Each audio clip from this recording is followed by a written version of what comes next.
Hello guys, good morning. आज आम्ही इडली बनवणार आहोत. तर बघा इडलीचं बॅटर कसा वर आलेला आहे. एकदम थोडंसं टाकलं होतं तर मस्तपैकी असा वर आलेला आहे. तर चला आता आपण इडली बनवूया. मग तिकडे हाय ब्रो. तर चला आपण इडली बनवायला स्टार्ट करूया. हा माझ्याकडे स्टीलचं हे आहे पॅन. तर थोडं त्याच्यामध्ये आपण पाणी टाकलेलं आहे. ह्याच्यामध्ये काही ॲल्युमिनियमचं असेल तर लिंबू वगैरे टाकण्याची गरज असते, तर ते टाकण्याची गरज नाही आहे. तर चला आपण इडली बनवायला स्टार्ट करूया. तर इडलीचं पॅन आहे, त्याच्यामध्ये आपण थोडंसं ऑइल टाकायचं जेणेकरून ती चिटकत नाही इडली.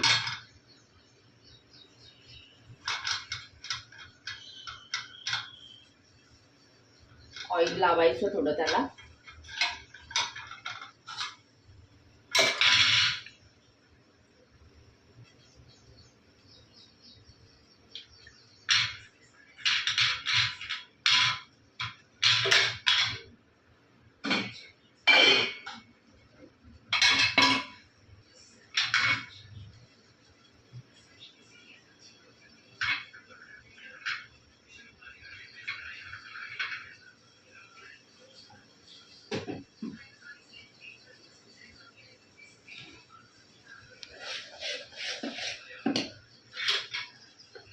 तर आता आपण ह्याच्यामध्ये इडलीचं बॅटर आहे ते टाकणार आहोत.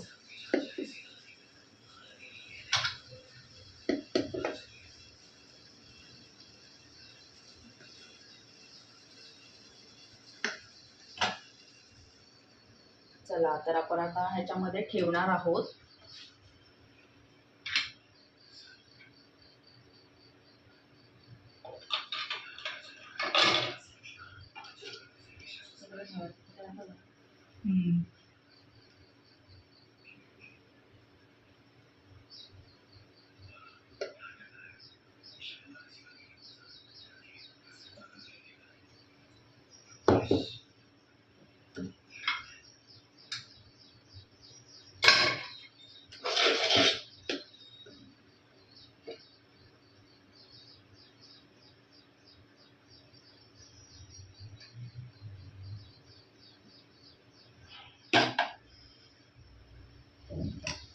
तर चला आता आपण झाकण लावणार आहोत आणि 15 मिनिटांनी कशी इडली होते ते आपण बघणार आहोत. कट कर. तर चला आपण आता इडली बघूया कशा प्रकारे झाली आहे ती. तर बघा कशी मस्तपैकी अशी व्हाईट झालेली आहे, कशी एकदम अशी सॉफ्ट झालेली आहे. आणि कसं आहे, तुम्ही जेव्हा जेव्हा भिजत घालताना तेव्हा तुम्ही त्याच्यामध्ये थोडंसं तांदूळ घ्यायचे आणि त्याच्यामध्ये डाळ घ्यायची आणि त्याच्यामध्ये थोडंसं पोहे टाकायचे आणि थोडे साबुदाणे टाकायचे. त्यामुळे खूप अशी सॉफ्ट इडली होते आणि मस्त अशी फुलते इडली. तर माझ्या पद्धतीने तुम्ही पण बनवून बघा. चला, नवीन असाल तर फॉलो करा, शेअर करा, सबस्क्राईब करा. Bye bye.